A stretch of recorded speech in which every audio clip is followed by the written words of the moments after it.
Graça e paz. Éramos estranhos, fomos escolhidos. O mundo em que Paulo viveu era muito diferente do nosso em muitos aspectos, como cultura, idioma e estilo de vida. No entanto, tanto naquela época quanto agora, havia uma característica incomum: a existência de barreiras, muitas barreiras. No tempo de Paulo, essas barreiras sociais eram visíveis como as divisões entre senhores e escravos. Os escravos frequentemente ressentiam seus senhores, que os tratavam como propriedades. Quando esses grupos começaram a se unir na igreja, houve dificuldades para que todos se vissem como iguais em Cristo. Hoje, essa dinâmica pode ser observada na relação entre empregadores e empregados, onde ainda existem divisões entre aqueles que exercem autoridade e os que estão sob essa autoridade. Havia também barreiras financeiras, com uma clara distinção entre ricos e pobres. Os pobres muitas vezes invejavam os ricos, que por sua vez frequentemente os menosprezavam. Unir essas classes sociais em Jesus era um desafio, e essas distinções ainda persistem hoje. Barreiras dentro das famílias também eram muito comuns, especialmente quando uma pessoa se rendia a Jesus, enquanto outros membros permaneciam descrentes, criando tensões no lar, na igreja, como Paulo aborda lá em 1 Coríntios capítulo 7. Culturalmente, havia grandes divisões, especialmente entre os gregos e os outros povos. Os gregos, eles se viam como superiores e chamavam os outros de bárbaros. Acreditavam que falavam a língua dos deuses e desprezavam aqueles que não a compreendiam. Essa era a realidade na qual Paulo escrevia suas cartas e na qual os efésios viviam. Com a chegada do Evangelho, no entanto, essas barreiras começaram a ser derrubadas. A mensagem do Evangelho se dirigia a todos, independentemente de raça, nacionalidade, origem, idioma, posição social ou gênero. A essência do Evangelho é que Jesus Cristo morreu pelos pecadores e ressuscitou, oferecendo salvação a todos que nele creem. O Evangelho atuou como um grande unificador, unindo todos os que acreditam em Cristo, independentemente de suas diferenças. Para isso, foi necessário derrubar barreiras entre os sexos, onde homens se consideravam superiores às mulheres, entre escravos e senhores, e entre nações e entre diferentes religiões. Paulo entendia que o Evangelho tinha um poder transformador, capaz de destruir as barreiras e unir as pessoas em Cristo. Romanos 1, 14, 16, Paulo disse assim: sou devedor tanto aos gregos como aos bárbaros, tanto aos sábios como aos ignorantes, de modo que, quando estiver em mim, estou pronto para pregar o Evangelho também a vocês que estão em Roma. Porque não me envergonho do Evangelho de Cristo, pois é o poder de Deus para a salvação de todo aquele que crê, primeiro do judeu e também do grego. Ele também escreveu lá em Colossenses 3,11 assim: onde não há grego nem judeu, circuncisão nem circuncisão, bárbaro, cita, servo ou livre, mas Cristo é tudo em todos. A maior barreira de todas, segundo Paulo, era entre judeus e gentios. Os judeus viam os gentios como cães imundos, dignos apenas de morte e condenação, enquanto os gentios desprezavam os judeus por serem diferentes em vestimenta, alimentação e comportamento, culpando-os por desastres e pragas e desejando sua extinção, que é o que vemos até o dia de hoje. As barreiras entre judeus e gentios eram profundas e muito variadas. Uma barreira era geográfica. Os judeus, estando próximos de Jerusalém e do templo, eram considerados perto de Deus. enquanto os gentios fora de Israel eram distantes. Contudo, em Isaías 57, 19, Deus oferece paz tanto aos que estão perto quanto aos que estão longe. Diz assim o versículo 19 de 57 de Isaías: eu crio os frutos dos lábios, paz, paz para o que está longe e para o que está perto, diz o Senhor, e eu o sararei. Olha, é assim, quando olhei de novo e vi o que ele estava fazendo, decidi curá-lo, guiá-lo e confortá-lo, criando uma nova linguagem de louvor para os que choram pelos mortos, paz para os que estão longe, paz para os que estão perto, diz o Eterno, e sim, eu os curarei. Bíblia Mensagem. Outra barreira era a espiritual. Os judeus tinham acesso à salvação, enquanto os gentios não, criando aí uma separação quase intransponível. Um exemplo disso é a história de uma mulher gentia que pediu para se aproximar de Deus e ela foi rejeitada pelo rabino Eleazar, demonstrando a exclusão dos gentios. Paulo escreve aos Efésios para destacar que em Jesus todas essas barreiras foram derrubadas. Em Cristo não há mais distinções entre mestre e escravo, homem e mulher, rico e pobre, grego ou bárbaro, judeu ou gentil. Todos são feitos um em Jesus Cristo, que unifica todas as divisões. No versículo 11, Paulo nos lembrou das divisões do passado. Ele nos lembra do muro entre os judeus e nós. O capítulo 2 de Efésios, versículo 11, tá? Diz assim, ó: portanto, lembrai-vos de que vós, noutro tempo, eres gentios na carne, e chamados incircuncisão pelos que na carne se chamam circuncisão, feita pela mão dos homens. Vamos lá, uma outra versão. Por isso não menosprezem esse presente. Ainda ontem, estranhos aos caminhos de Deus, vocês não faziam ideia de nada disso. Não conheciam o básico a respeito de como Deus age, nem sabiam quem era Cristo. No versículo 12 desse mesmo capítulo de Efésios 2, Paulo nos lembra de quão ruim era a situação do nosso lado do muro. Nesse versículo, Paulo lembra a mim e a você que tínhamos 5 problemas enormes, que naquele tempo estáveis em Cristo, versículo 12, que naquele tempo estáveis sem Cristo, separados da comunidade de Israel, estranhos às alianças da promessa, não tendo esperança sem Deus no mundo. Versão da Mensagem: não conheciam a rica história das alianças e promessas de Deus vivida por Israel, nem desconfiavam do que Deus estava fazendo no mundo.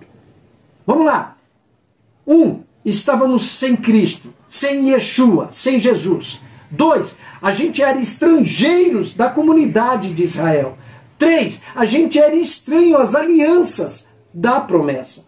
4. Estávamos sem esperança. E 5. Estávamos sem Deus. Em nossa condição perdida, fomos separados de Deus, estávamos irremediavelmente perdidos e indo para o inferno sem Jesus Cristo. Estávamos em uma condição muito desesperadora, da qual não podíamos nos salvar. No versículo que veremos, Paulo nos conta como um muro foi quebrado entre os judeus e gentios. Ele nos conta como nós, que estávamos do lado errado da cerca, fomos trazidos para perto. No versículo 13 desse capítulo 2 de Efésios, Paulo lembra aí da destruição do passado. Mas agora em Cristo Jesus, vós, que antes estáveis longe, já pelo sangue de Cristo chegastes perto.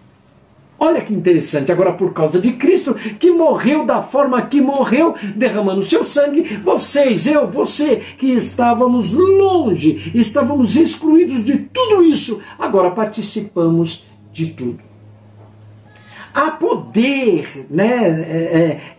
Essa destruição, ela tem um poder. Paulo diz: vós que antes estavam longe, já vos tornastes próximos. Como gentil, a gente foi excluído. A gente estava do lado de fora, olhando para as bênçãos do Senhor sobre o seu povo Israel. A gente estava perdido, sem Cristo, sem esperança, sem Deus no mundo. Estávamos em uma situação triste e não podíamos mudar nossa condição. Mas Deus, em sua graça, veio até nós, nos atraiu para si e nos salvou para a sua glória. Quando ele fez isso, ele nos trouxe para próximo de si mesmo. Ele, na verdade, não trouxe para próximo, mas ele trouxe para si mesmo. Além disso, o Senhor derrubou um muro da separação que existia entre judeus e gentios. A gente estava distante em nossos estilos de vida e religiões, mas Deus nos uniu em Yeshua, em Jesus Cristo. Deus não está construindo muros entre pessoas. Ele está derrubando os muros e unindo as pessoas. Em graça, Deus tomou os judeus em uma mão e os gentios na outra e nos uniu em Cristo, tornando-nos um nele. Ele destruiu o nosso passado. Ele demoliu os muros da separação. Esse muro estava entre nós e fez uma igreja na qual judeus e gentios são iguais aos seus olhos. Versículo 14 diz assim: porque ele é a nossa paz, o qual de ambos os povos fez um, derrubando a parede de separação que estava no meio. O Messias ajustou as coisas entre nós e por isso agora estamos juntos nisso. Tanto os inimigos não judeus quanto os judeus que são de dentro. Ele derrubou um muro que usávamos para manter-nos separados.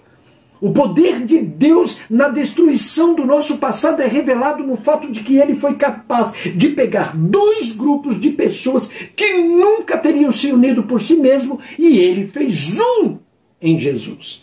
Esse é o poder de Deus, esse é o poder da graça. Falaremos um pouquinho mais aí sobre isso.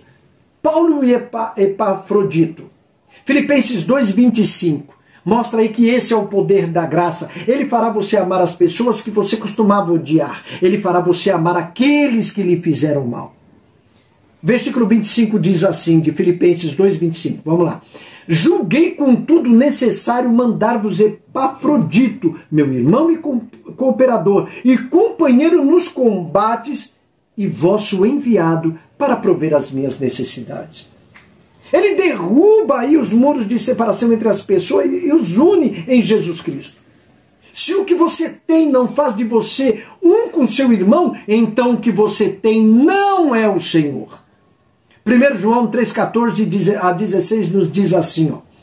Sabemos que passamos da morte para a vida porque amamos aos irmãos. Aquele que não ama seu irmão permanece na morte. Todo aquele que odeia seu irmão é um assassino. E vocês sabem que nenhum assassino tem a vida eterna permanecendo nele.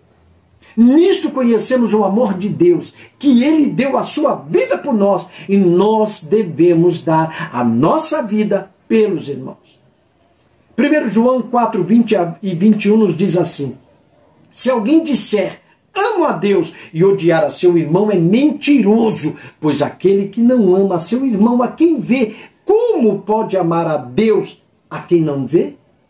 E dele temos este mandamento, que aquele que ama a Deus, ame também a seu irmão. Pois tu não gosta de mandamento? Tu não gosta de lei? Dá uma aí de Deus para mim e para você. O local dessa destruição. Paulo diz que nossos passados são destruídos em Cristo. Não somos libertados do passado por boas obras. Somos libertados da devastação do passado por estar em Cristo. Como alguém chega a estar em Cristo? Se seja você judeu, gentil, a resposta é a mesma. Os santos são criados em Cristo Jesus. Efésios 2,10. Nós chegamos em Cristo através da obra da graça salvadora de Deus. Ele nos atrai para si mesmo. Ele nos torna conscientes de nossos pecados e da santidade devida a Ele. Ele nos revela a verdade de que Jesus é o caminho de salvação. Ele nos dá fé para crer em Jesus e quando simplesmente desviamos o olhar da fé, somos consolados em Cristo e somos eternamente salvos. Atos 16, 31.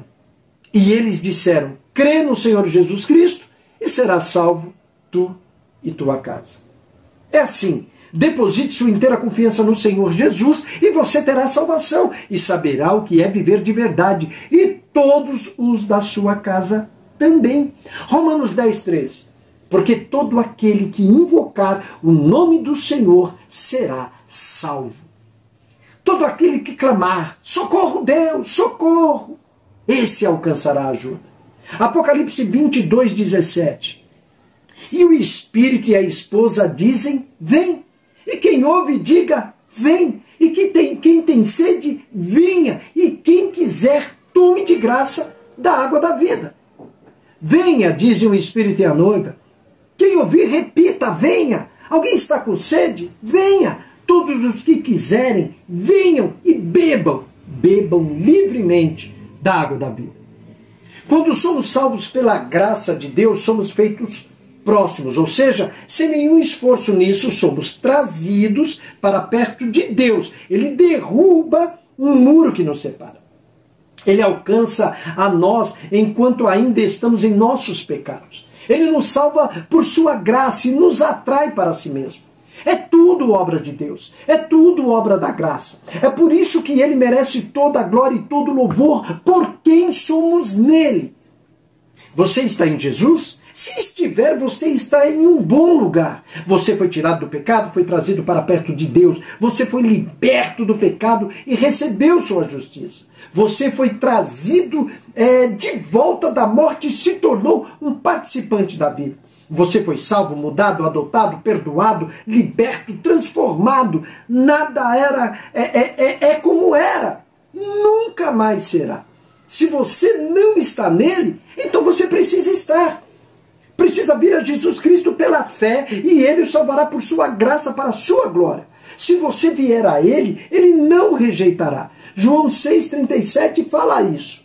Mas ele derrubará o muro que o separa e o atrairá para perto. Nosso passado e todos os muros de separação são demolidos em Cristo. O preço desta destruição. Paulo diz que fomos aproximados pelo sangue de Cristo.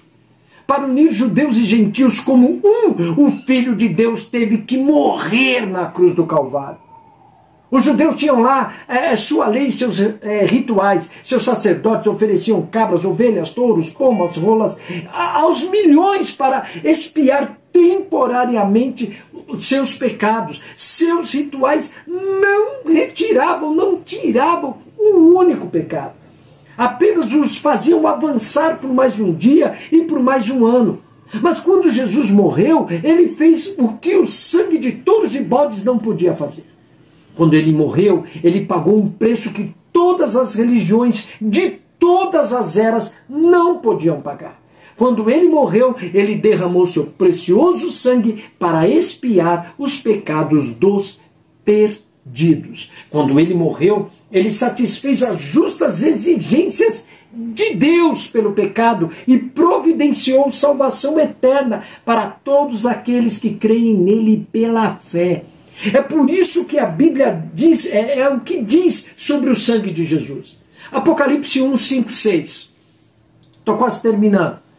E da parte de Jesus Cristo, que é a fiel testemunha, o primogênito dos mortos e o príncipe dos reis da terra, aquele que nos amou e em seu sangue nos lavou dos nossos pecados e nos fez reino e sacerdotes para Deus e seu Pai, a ele glória e poder para todos sempre. Amém.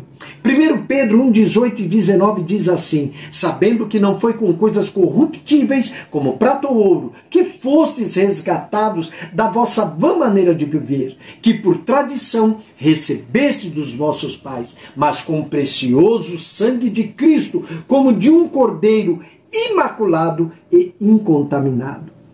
Hebreus 10, 10 a 14 diz assim: pela qual vontade temos sido santificados pela oblação do corpo de Jesus Cristo, feita uma vez por todas. E todo sacerdote se apresenta cada dia, ministrando e oferecendo muitas vezes os mesmos sacrifícios que nunca podem tirar pecados. Mas este, havendo oferecido para sempre um único sacrifício pelos pecados, assentou-se à direita de Deus, daqui em diante esperando até que os seus inimigos sejam postos por escabelo de seus pés, porque com uma só com uma só oblação, aperfeiçoou para sempre os que são santificados.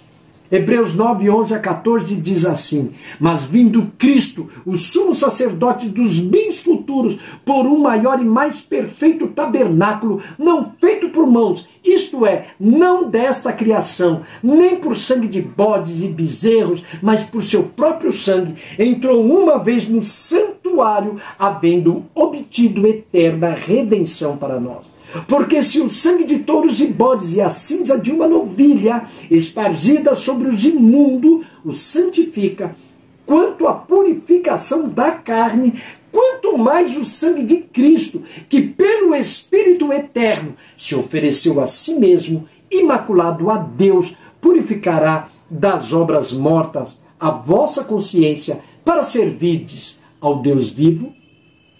Para terminar, Hebreus 9, 24 e 27 diz assim: porque Cristo não entrou num santuário feito por mãos, figura do verdadeiro, porém no mesmo céu, para agora comparecer por nós perante a face de Deus. Nem também para se oferecer muitas vezes, como o sumo sacerdote cada ano entra lá no santuário com sangue alheio. Porque de outra maneira, necessário lhe fora padecer muitas vezes, desde a fundação do mundo, mas agora, na consumação dos séculos, uma vez se manifestou para aniquilar o pecado pelo sacrifício de si mesmo. E como aos homens está ordenado morrerem uma só vez, vindo depois disso o juízo, assim também Cristo, oferecendo-se uma só vez para levar os pecados de muitos, aparecerá segunda vez sem pecado aos que o esperam para salvação. Graças ao Eterno pelo precioso sangue de seu Filho, que nos une em Jesus.